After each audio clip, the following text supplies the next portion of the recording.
Cecily Neville, nascido em 3 de maio de 1415, tornou-se uma figura formidável durante a Guerra das Rosas.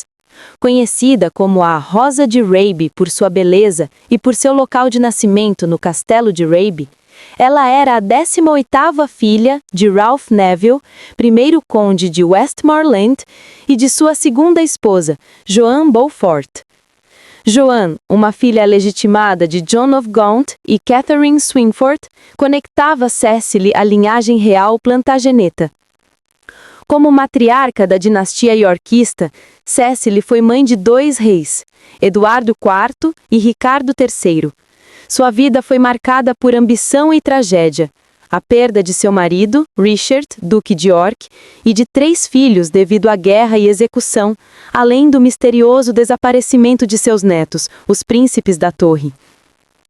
Apesar de tanta turbulência implacável, Cecily viveu até a notável idade de 80 anos, sobrevivente de uma das eras mais tumultuadas da Inglaterra.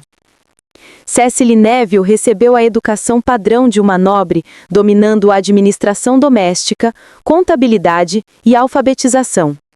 Em 1422, a morte do rei Henrique V levou a uma reavaliação das tutelas reais, e o pai de Cecily, Ralph Neville, comprou a guarda de Richard Plantagenet, Duque de York, por 3.000 marcos. Richard, um descendente de Eduardo III com uma forte reivindicação ao trono, juntou-se aos Nevilles no castelo de Raby em 1423. Em 1424, Cecily, então com 9 anos, foi prometida a Richard, de 13. Após a morte de Ralph Neville em 1425, a mãe de Cecily, Joan Beaufort, herdou propriedades significativas e levou sua família, incluindo Richard, para a corte de Henrique VI, em Londres. Cecily e Richard se casaram até outubro de 1429, provavelmente assistindo à coroação do rei naquele novembro. No ano seguinte, Richard acompanhou Henrique VI à França, deixando Cecily para iniciar seu papel como Duquesa de York num mundo prestes a mergulhar em agitação política. Em 1432, Richard Plantagenet assumiu o controle completo de sua herança, permitindo que ele e Cecily Neville estabelecessem seu lar.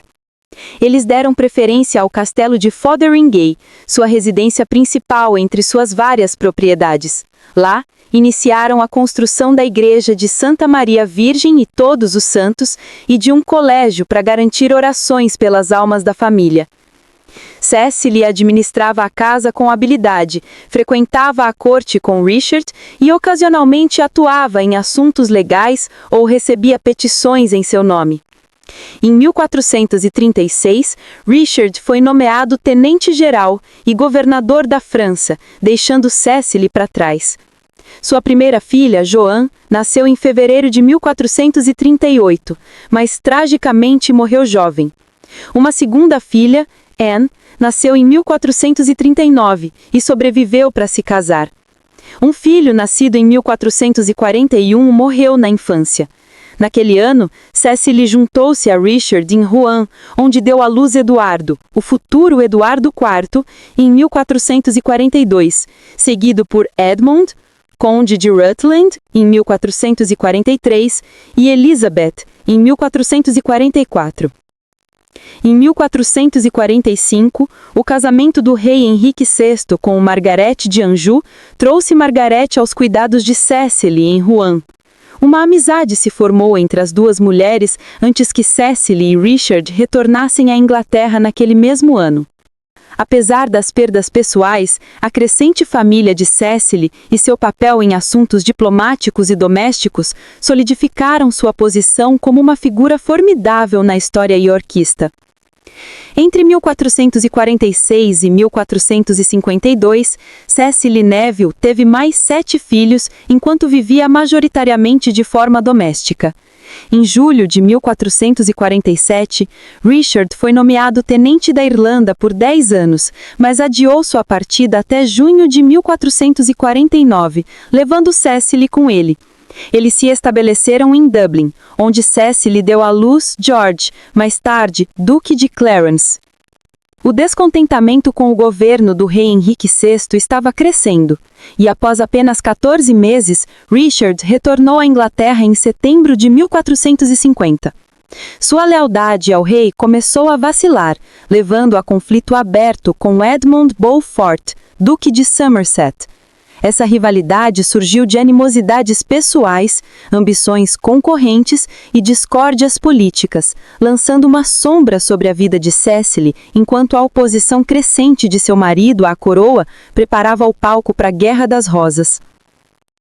Em 1452, Cecily Neville deu à luz seu último filho, Richard, no castelo de Fotheringay, seguido por outra criança que morreu jovem. O ano de 1453 marcou um ponto de virada político. Margarete de Anjou finalmente deu à luz um filho, Edward, deslocando o marido de Cecily, Richard, Duque de York, na linha de sucessão. Cecily acompanhou a cerimônia de purificação de Margarete na abadia de Westminster, mas a súbita doença catatônica do rei naquele ano lançou a Inglaterra em crise.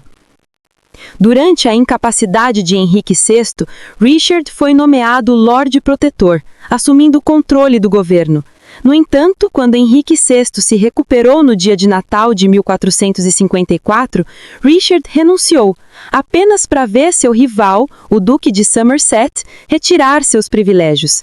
Recusando-se a aceitar isso, Richard reuniu um exército, derrotando Somerset na Batalha de St. Albans, em 1455. Com o rei novamente incapacitado, Richard reassumiu o cargo de protetor, mas o deixou pouco depois.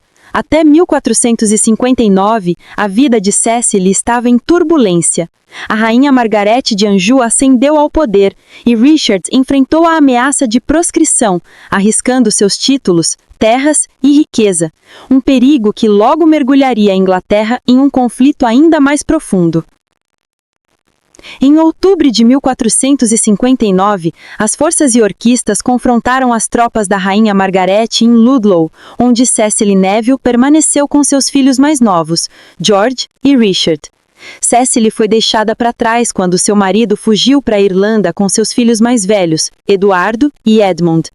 Sua casa pode ter sido saqueada e ela acabou se rendendo ao rei Henrique VI. Despojada das terras de seu marido, Cecily foi colocada sob o cuidado de sua irmã, Ana, Duquesa de Buckingham, como uma pensão anual de 1.000 marcos para o sustento de seus filhos. A maré tornou na Batalha de Northampton, em 10 de julho de 1460, quando o filho de Cecily, Eduardo, e o seu neto, Richard Neville, conde de Warwick, derrotaram as forças de Henrique VI e capturaram o rei. Cecily foi reunida com Richard, que agora ousadamente reclamava o trono. Ao Guiné o parlamento rejeitasse sua pretensão, Richard foi declarado herdeiro de Henrique VI, um momento crucial no conflito crescente da Guerra das Rosas. A rainha Margarete se opôs ferozmente à destituição de seu filho como herdeiro e reuniu um exército, encontrando Richard em Wakefield em dezembro de 1460. A batalha terminou em tragédia para Cecily Neville, pois seu marido e seu filho Edmund foram mortos. Suas cabeças foram exibidas na Micklegate Bar em York e seus corpos foram enterrados em Pontefract.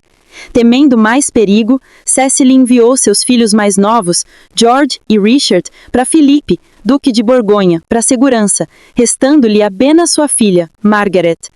Seu filho mais velho, Eduardo, reuniu tropas com o conde de Warwick para vingar seu pai.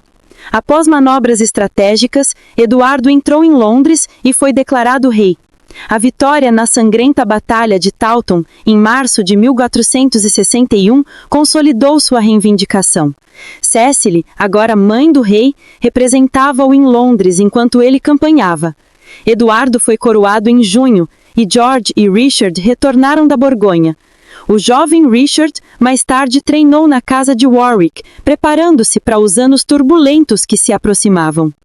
Em maio de 1464, Eduardo IV secretamente se casou com Elizabeth Woodville, uma viúva lancastriana. Quando a união foi revelada em outubro, causou indignação entre os nobres, que viam os Woodville como oportunistas sociais. O conde de Warwick, ausente negociando um casamento com Bona de Saboia para Eduardo, ficou particularmente humilhado. O casamento tensionou a relação de Eduardo com seus aliados e causou desconforto na corte. Após a ascensão de Eduardo, as relações entre Cecily e sua nova nora, Elizabeth, ficaram frias e as tensões eram altas. Eduardo mandou construir novos aposentos para a rainha em Westminster para aliviar a tensão, permitindo que Cecily permanecesse em seus aposentos habituais. Apesar de sua influência reduzida, Cecily manteve seu status como uma presença poderosa e digna na corte de Eduardo. Em junho de 1468, a filha de Cecily, Margaret, casou-se com Charles, o Temerário, duque da Borgonha, e partiu para o continente. No ano seguinte, Cecily deixou Fotheringhay e fez de Berkhamsted sua residência principal. Entre 1472 e 1474, seu filho Richard casou-se com Anne Neville, filha do conde de Warwick. Em 1476, Cecily supervisionou a reinomação de seu marido Richard e de seu filho Edmund na igreja da família em Fotheringhay. O filho de Cecily, George, rebelou-se contra Eduardo IV em 1470, mas foi perdoado. No entanto, uma segunda rebelião em 1478 selou seu destino e ele foi executado por traição em fevereiro, supostamente por afogamento em um tonel de vinho Malvasia. Naquele janeiro, Cecily compareceu ao casamento de seu neto, Richard, duque de York, com Anne Mowbray, sentada sobre um dossel em uma demonstração de seu duradouro status como matriarca iorquista. Em abril de 1483, a morte súbita do rei Eduardo IV deixou seu filho, Eduardo V, como rei. No entanto, o filho de Cecily, Richard, tomou o poder, encontrando aliados em sua casa em Londres, Baynard's Castle. O parlamento o aclamou rei e Eduardo V e seu irmão Richard foram aprisionados na torre, desaparecendo posteriormente. Cecily manteve uma boa relação com a rainha de Richard, Anne Neville, mas seu reinado foi breve. Em 1485, Richard foi morto em Bosworth Field e Henry Tudor reivindicou o trono como Henrique VII. Henry casou-se com a neta de Cecily, Elizabeth de York, para solidificar seu governo. Por meio dessa união, Cecily foi tratada com respeito e gentileza pelo novo rei Tudor em seus últimos anos. De 1485 a 1495, Cecily Neville levou uma vida devota e quase monástica em Berkhamsted. Ela morreu em 31 de maio de 1495, deixando seus breviários para Margaret Beaufort e para sua neta Cecily, e a sua neta Cecily Wells. Seus bens beneficiaram a rainha Elizabeth, e Cecily foi enterrada ao lado de seu marido e filho no mausoléu da família, na igreja de Fotheringhay. Se você gostou deste último vídeo, deixe seu like e considere se inscrever. Clique na tela agora para explorar as histórias não contadas e segredos ocultos de outra figura fascinante com uma história para contar. Prepare-se para descobrir mais joias históricas e contos reais intrigantes. Sua próxima aventura pela história começa agora!